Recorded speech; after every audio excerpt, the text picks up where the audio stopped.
بسم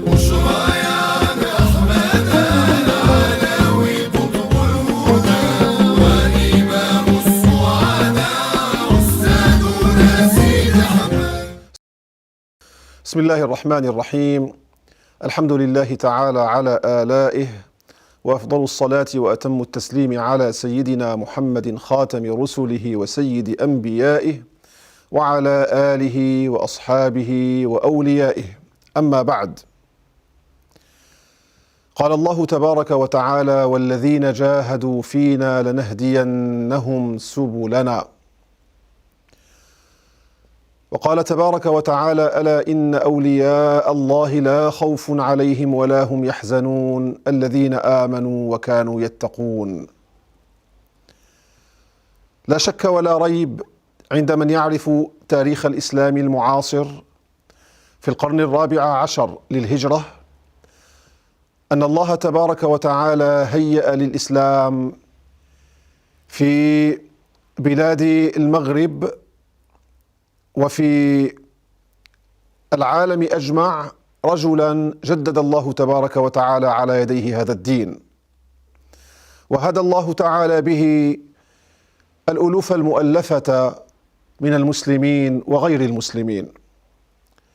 ذلك هو الولي الصالح العالم العارف المرشد الدال إلى الله تبارك وتعالى بحاله وقاله، المتبع للسنة، المعظم لشعائر الدين، المحيي للإرشاد والتربية على طريقة الأولياء العارفين الوارثين المحمديين، وهو الشيخ سيدي أحمد بن مصطفى العلوي المستغانمي المشهور بابن عليوة، القطب الإمام العلامة الهمام، الرجل الذي فتح الله تبارك وتعالى على يديه قلوب العباد. هذا الرجل وإن لم نره لكننا رأينا آثاره، بل أقول نحن من بعض آثاره ولله الحمد. فانظر إلى آثار رحمة الله كيف يحيي الأرض بعد موتها، قال تبارك وتعالى: فانظر إلى آثار رحمة الله كيف يحيي الأرض بعد موتها. وما رأيناه في شيوخنا رحمهم الله تعالى ورضي عنهم من الفقهاء العاملين والمحدثين والمفسرين لكتاب الله تعالى والمرشدين والمربين والسالكين، إنما هو بعض تلك الثمرات والآثار من رحمة الله عز وجل التي تنزلت على هذا الولي الصالح المرشد الكامل الداعية إلى الله تبارك وتعالى سيدي ابن عليوة رحمه الله تعالى ورضي عنه. أكرمنا الله عز وجل بالاجتماع ببعض تلاميذه، وأخص بالذكر ها هنا خليفته في تلمسان. ومن المعروف أن الشيخ رحمه الله تعالى كان يولي الاهتمام الأعظم لمدينة تلمسان، لما أنها مدينة العلم والعلماء، وكان فيها نشاط معارض للصوفية. وهيأ الله تبارك وتعالى للشيخ رحمه الله تعالى أحد أقطاب المعارضة من السلفية، أن هداه الله عز وجل وتاب على يديه وصار من كبار خلفائه، ألا وهو العلامة الكبير العارف بالله تعالى الشيخ سيدي علي البودلمي المسيري. هذا كان في أول أمره ممن يعارض الشيخ، كان علامة وكان ممن تأثر بمنهج السلفية المخالفة لسلفية الكتاب والسنة وإجماع الأمة، السلفية المعارضة للمذاهب الأربعة. فكان أن اجتمع بالشيخ فهداه الله تبارك وتعالى على يديه، ودخل نور اسم الله الأعظم الله الله الله، دخل هذا النور إلى قلبه، فتتلمذ على الشيخ وتواضع بين يديه وتجرد له وسلم له الإرادة المطلقة وفني فيه، حتى وصل بعد ذلك إلى الفناء المطلق في الله تبارك وتعالى.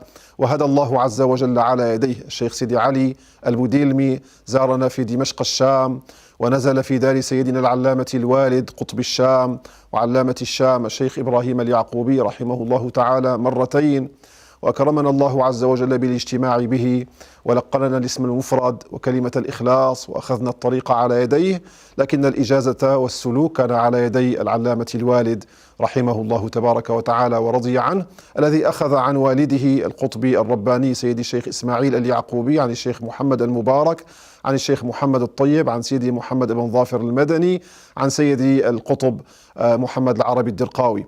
وأخذ العلامة الوالد رحمه الله تبارك وتعالى ورضي عنه عن الشيخ سيدي محمد بن الهاشمي التلمساني، وهذا الرجل هو أعظم خلفاء الشيخ في المشرق، وهيأ الله تبارك وتعالى من الفتوحات على يديه ما لم يتهيأ على يدي غيره، الشيخ سيدي محمد بن الهاشمي التلمساني، وكان تلميذ رفيق الشيخ سيدي ابن عليوة، كان تلميذ الشيخ سيدي محمد بن يلس العلامة الشهير، كان علامة في العلوم الظاهرة، وكان علامة في العلوم الباطنة، علوم السادة الصوفية والإرشاد والتسليك والمعارف وأحوال الآخرة ومعرفة أدوية أمراض النفوس. لكن الشيخ أذن له في الورد العام، فلما توفي الشيخ سيدي محمد بن يلس سنة 1345 تصدر الشيخ سيدي محمد بن الهاشمي التلمساني باتفاق من تلاميذ الشيخ وابنه سيدي الشيخ أحمد بن محمد بن يلس، تصدر للتربية والإرشاد، ولكن لم يكن له الإذن بتلقين الاسم المفرد، حتى أكرمنا الله عز وجل في الشام بزيارة الشيخ سيدي أحمد بن مصطفى العلوي المستغانمي. زار الشام زيارة طنانة في طريقه إلى الحج سنة 1350 أو بعدها بسنة ربما، لأن الشيخ توفي سنة 1353 أظن سنة 1350 أو في تلك السنة أو بعدها بسنة زار الشام، وكانت زيارة لها الصيت والشهرة، وأذن في تلك الزيارة للشيخ سيدي محمد بن الهاشمي التلمساني، أذن له الإذن المطلق العام والخاص، وفتح الله تبارك وتعالى بعد ذلك على سيدي محمد بن الهاشمي التلمساني، ونشر الله عز وجل على يديه الطريق، فانتشر لا في دمشق الشام فحسب، بل في دمشق وحمص وحماة وحلب وفي عمان وفي إربد، ثم انتقل بعد ذلك الطريق إلى سائر بلاد العالم. وأصل تلك الشجرة وأصل ذلك السر إنما هو إذن سيدي أحمد بن مصطفى العلوي. وتعلمون ما للإذن من الأسرار، من أذن له بالكلام دخلت إلى قلوب العباد عباراته، وتفتقت بعد ذلك بالأسرار والعلوم حتى هدى الله عز وجل به. فسيدي محمد بن الهاشمي التلمساني هو إحدى تلك الثمرات العظيمة. الأمر الآخر الذي أود أن أشير إليه في منهج الإمام سيدي أحمد بن مصطفى العلوي المستغانمي هو سر الفتوح، سر العطاء الرباني، لأن الشيخ لم يطلب العلم على الشيوخ بكثرة، لم يكثر من ذلك، وهو يتحدث عن ذلك فيما كتبه من سيرته، وكان يباهي بذلك أن العلم الذي جاءه إنما جاءه من وراء الغيب بسر الذكر، وهنا نرى سر الذكر وآثاره وبركاته، طبعا مع التربية والتأديب على منهاج أهل السنة والجماعة في البدايات، وهذا الشيء تلقاه عن الشيوخ، لكن الاشتغال بالأوراق والاشتغال بالعلم بدون تربية وتهذيب للنفوس قد يكون مضرة لصاحبه، وقد يرجع عليه بالمعرة بعد ذلك، ويكون ضرره على الخلق أكثر إذا لم يربي نفسه، إذا لم يتأدب بآداب الطريق، إذا لم يعرف الله تبارك وتعالى معرفة حقة، إذا لم يذب وجوده في وجود الله عز وجل. وهذا الذي تحقق للشيخ سيدي أحمد بن عليوة بسر أخذه عن شيخه رحمه الله تعالى ورضي عنه، وهذا سيدي محمد بن الحبيب البوزيدي. فهذا السر سر عظيم، وهذا السر هو الذي كان مفتاح التزام هذا الطريق بالكتاب والسنة والإجماع. أنا أقول من أراد الكتاب والسنة والإجماع في هذا العصر فعليه بالطريقة الشاذلية.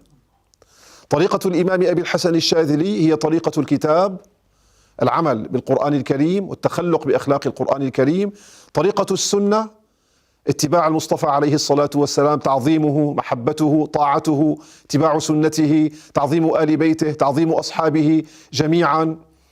مما يورث بعد ذلك رؤيته في المنام، التعلق به، الشفاعة. لذلك يقال، وهذا من خصائص الطريقة الشاذلية، أن الشاذلي لا يرحل من هذه الدنيا حتى يجتمع بالنبي صلى الله عليه وسلم يقظة قبل الرحيل.